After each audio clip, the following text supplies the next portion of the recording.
I am Seyi Adebanjo. I am the child of Adebanjo, who is the child of Simbi, who is the child of Moloran Iyaloya. My great-grandmother, Moloran Iyaloya, was an Oya priestess, not just any Oya priestess, but a very powerful Oya priestess in my parents' town of Isha. We come from Nigeria, and we are Yoruba practitioners or Yoruba spiritualists, right? And I come from that lineage. I come from that DNA. This is my birthright. I am someone who is queer, who is trans, and this is the work that I do in the world. Yoruba spirituality out of Nigeria, we honor the deities, and the deities are called Orishas. We also honor Olodumare, who is the divine being or the supreme being. And what's even more incredible about Yoruba spirituality is that it has traveled the waters. It is in Brazil. In Brazil, it's called Candomblé. It is in Cuba. In Cuba, it is called Lukumi. And to other parts of this continent, Yoruba spirituality has spread. It is 2019. I am doing this queer, trans, and gender-non-conforming Orisha storytelling workshop, right? I am doing it in Brooklyn, in Bed-Stuy, and also in the South Bronx, because I want all of New York City to come to this free workshop to know that there is space for them. And what's also incredible about this workshop, outside of the queer and trans Orisha storytelling, is that we're writing, we got a little theater in there, and we also have documentary filmmaking going on, right? And we're gonna do this thing big in New York, right? And so as part of this work, it's important to do outreach. So I go and do my outreach. I get on Facebook. There's this group that I'm part of called Orisha Space.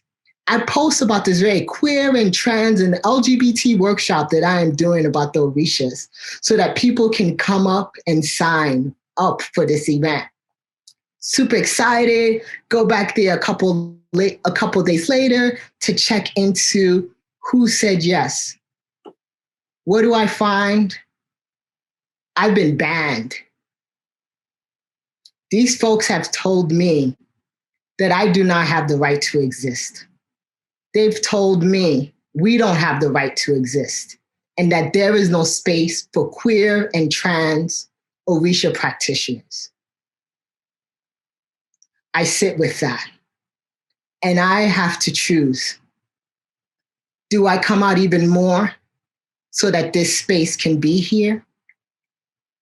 That's the choice that's with me. And little do these folks know who tried to ban me that I have done my homework. I am not new to this. If you rewind a couple years back, I'm on the internet via email and I am, chatting with Professor Olusola George. He's an academic at Obafemi Awolowo University. And I'm going to interview him in Nigeria to talk about the Orishas and just get different things from his perspective on this practice, right? And what I realized in the email is, I believe he thinks I'm a woman. So I get there, got my camera out, ready to do the thing, and he gives me this look of you are not who I expected. So I take a deep breath into that because Professor Olusola is a dark-skinned man, darker than me. He is a patriarch. He is a father. He is a professor. He is a husband. He is someone whose voice does not quiver. He doesn't have to worry about who he is in the world because he knows about the world. And he also knows about taking up space and being who he is. So as he speaks and gives me that look, I gotta breathe and set up my camera, get him in front of my camera. I sit behind it and we're gonna get this thing rolling, right? And as he's talking, I see his, he's a patriarch, he's heterosexual, and heterosexism comes out. And in the midst of that, we're also talking about Orisha practice, not just in Nigeria, but how it's expanded through the world and how people bring different festivals and Orishas to Nigeria. I finish up the interview with him. I go back home. I don't think too much of it. And I know I have more work to do. So fast forward a little bit forward. And I find this article as I'm doing my research around this practice. And I see this article that is entitled Same-Sex Sexuality and Yoruba Spirituality and Culture. What the fuck? There's an article about this? I am loving it. I dig into it. I look at who wrote this. Who is the writer of this? Professor Olushola George from Nigeria, who I didn't even think liked queer folks, let alone is writing about it in Yoruba spirituality. So I dig even more because I need to know, right, what is happening. So as I'm reading through his article, there's this incredible story about just two everyday Yoruba women who are attracted to each other.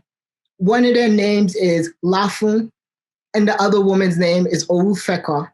They fall in love with each other. They don't make love. They have sex and give birth to a baby. They don't give birth to any old baby. They give birth to Orunmila, the deity of wisdom and of destiny. The Orisha deity of destiny and wisdom is coming from queer love in Nigeria. I'm loving it. I'm like, oh my God, I need to know more. And what's really exciting about Orunmila is people go to pray to him when they're looking for answers and just looking for a way out of the hot mess that may be their lives. So they're going to Orunmila for prayer, right? And so Orunmila exists in Nigeria. As I keep digging into this research, I find another story that takes me across the waters to Brazil. And I'm now in Condomblé, and there is this Orisha called Logun Ede. Who Logun Ede is someone who lives between genders and between worlds. Logun Ede, for 6 months out of the year, lives as a princess with their mother, Oshun, in the river, and all their glamour and wealth and what that brings of them.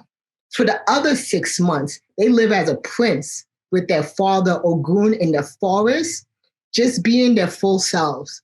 And it doesn't go unnoticed because people go and pray to Logun Ede so that they can embody who they are and not care about what other people think about them. Logun Ede exists. I keep reading and digging in, and I find another story that's taking me to another side of the ocean. I'm now in Cuba, and I come across this story of Evanle. Evanle is a gay river deity in Orisha in Cuba, right? That people go and pray to when they want to feel protected and they want to feel seen. And even though it is not illegal to be queer or gay in Cuba, however, if you live it out loud, there are repercussions and discrimination that happens. So people go to Evanle so that they can feel safe and fully themselves. Evanle exists. You have these deities who exist, and they show that we are here, we are queer, and we have always been here. These folks who try to ban this queer and trans Orisha storytelling try to stop this legacy that for thousands of years, queer, trans, and gender-non-conforming folks have been a part of this practice, have been here since the beginning. And little did they know they could not stop this funnel because it has existed and it is a part of me and it is my birthright. And as I do this work, they just thought I started with workshops. I've now expanded it to documentary filmmaking because that is a part of who I am as a filmmaker. I'm an activist, I'm an academic, and I'm also a healer who bridges spirituality and social justice. I know that it is my job to make sure that there is space for us. And the way that I am doing that is through this documentary called Afro Mystic. Afro Mystic documentary is a journey that follows practitioners and also affirming queer and trans mythologies across the waters as a feature-length film. And not only is this a feature-length film, it starts us off in Nigeria as we follow practitioners who go to find the roots of this queerness and affirming stories in Nigeria. And who do they come across? they come across Orisha, Oromila, the deity of wisdom, the deity of destiny. And not only do we come across Oromila is animated in the lushness that is Nigeria. So you have the story in real time, and you also have it in animation. As we continue to move forward in this story, we end up where? Of course, in New York City, because that's where the Orisha practitioners are, right? So we're in New York City following some Orisha practitioners who are paying homage and also doing rituals to their deities and different deities to bring about this practice and worship. And we also see them talking about their obstacles and what they had to overcome around religious and sexual oppression as they are queer and LGBT practitioners, priests and priestesses. So in this setting, we see them and we see what they go through. And as we continue to move along with the story, we make our way back through the waters and we end up in Brazil. In Brazil, we're seeing Laguna Day also in their animated selves as they are a woman for 6 years and a man for the other 6 months of the year. And not only do we see them in animation, we also follow the priests and the practitioners who honor Laguna Day. And we see that happening also in this part of the film.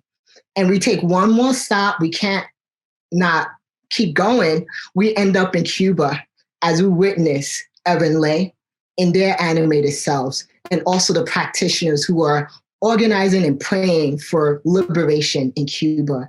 So this story has taken us across the waters and also in our lovely city of New York City to see what people are going through and who they are. And as we go on this journey, I invite you to go on this journey with us.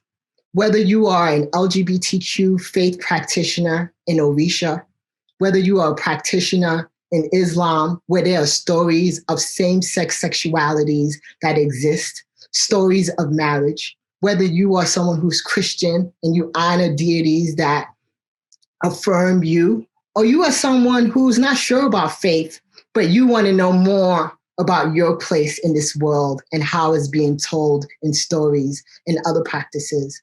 I invite you to join us and join me, Seyi Adebanjo, and visit my website so you can find out more about this journey and be in it and experience this ritual and space virtually. Know that we are here, we are queer, and we are children of the divine. Thank you.